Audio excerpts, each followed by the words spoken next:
Hello, my lovelies, and welcome back to Where the Road Rises with me, your host, Eileen Curlin-Walsh.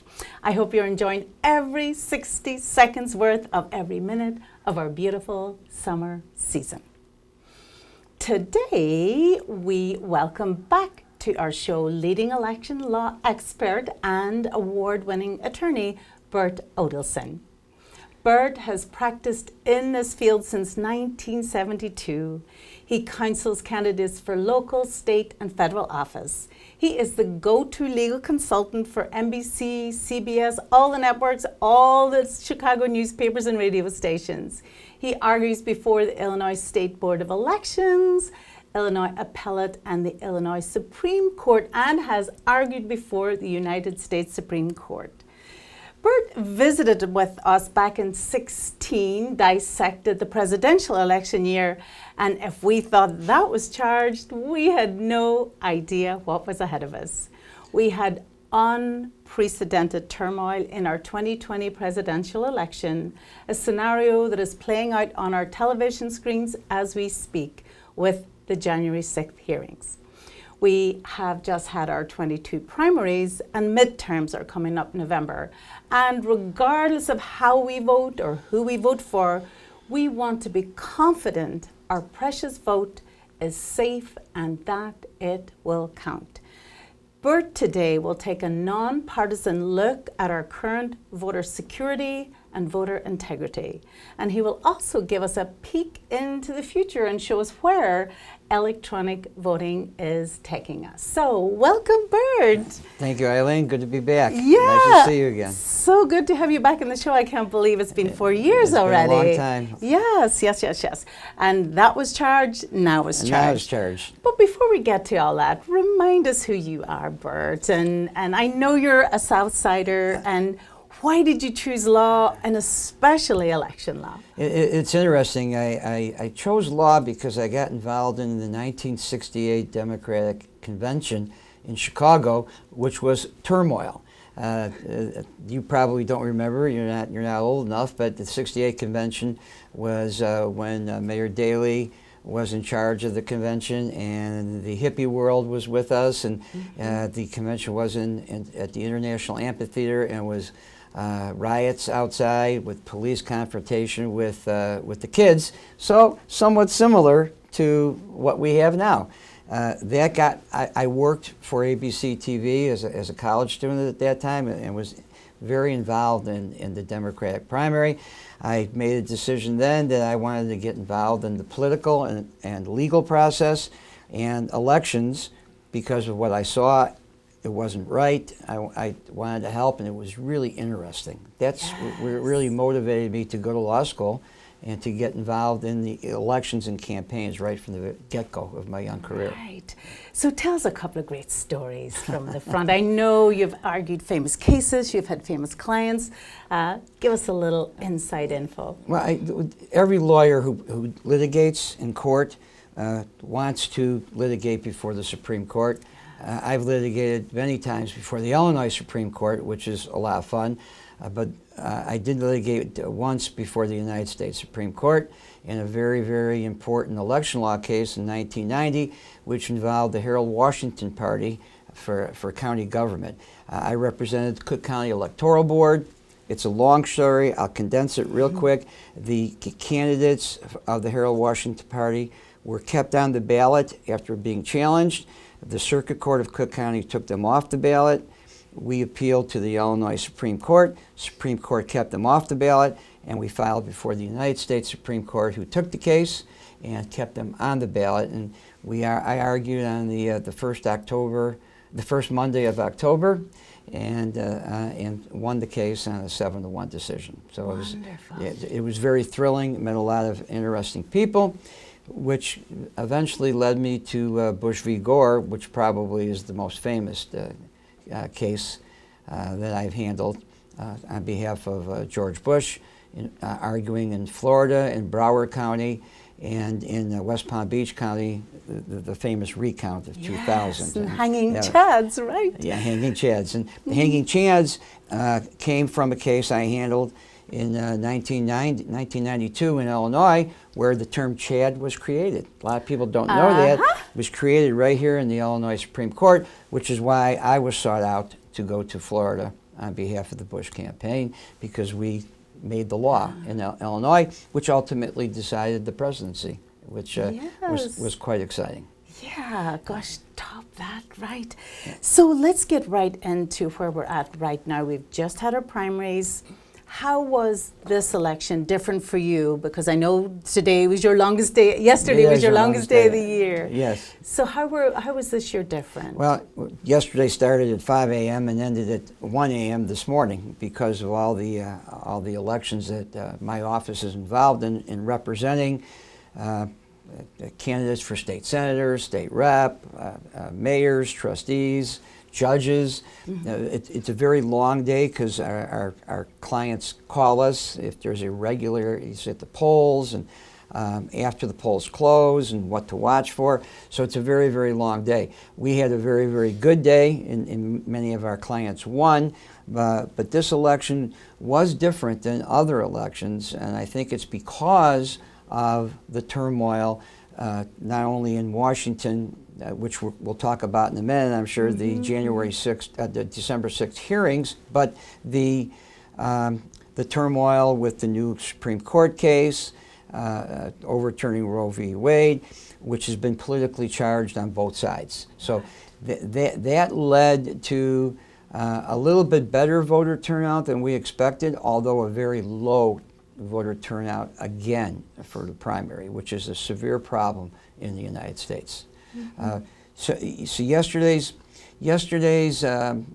election also proved to be very valuable in giving us guidance on electronic voting, on mail-in voting, on early voting, which has increased again.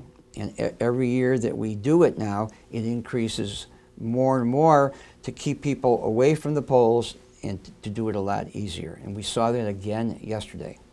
So as a foundation, where are we right now with our voter security, with our voter integrity? How safe are our votes? Yeah, contrary to what we've heard,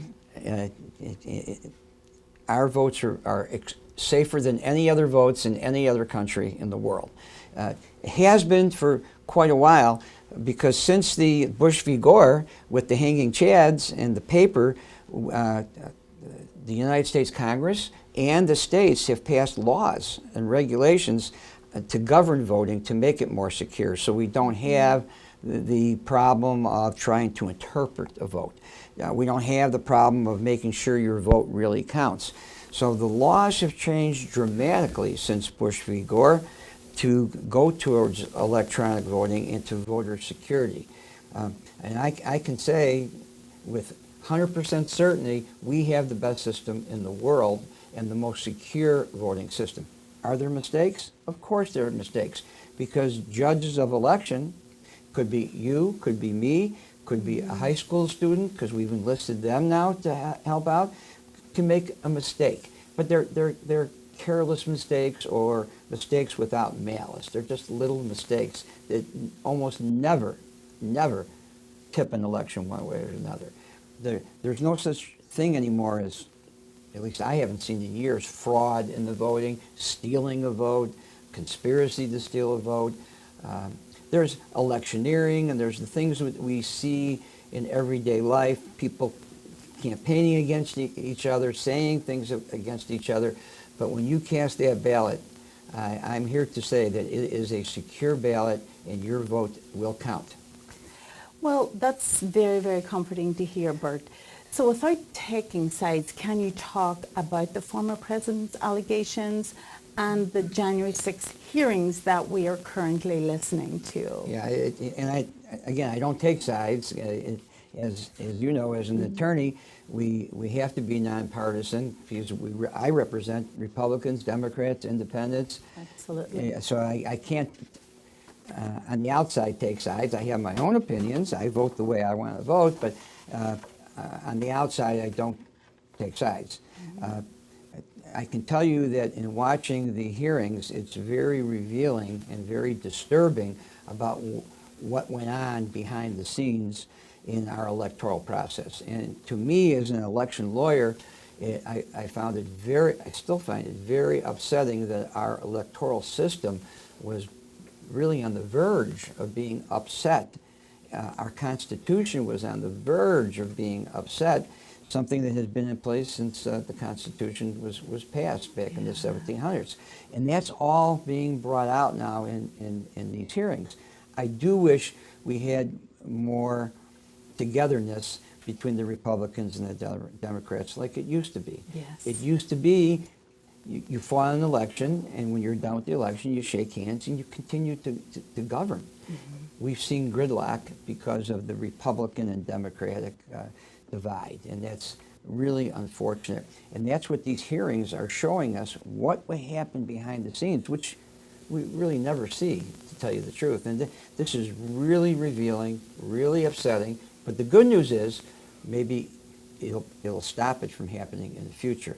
They'll put in checks and balances like they did with our voting system after they saw the failure of the CHADs and the paper ballots and how hard it was for people to vote.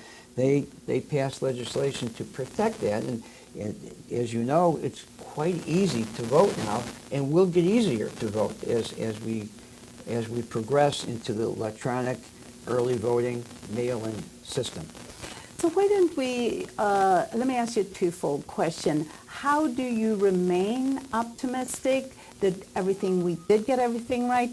And then tell us about that future, about the electronic voting, so that we do have to spend less time standing in line. Correct. So some states are ahead of us.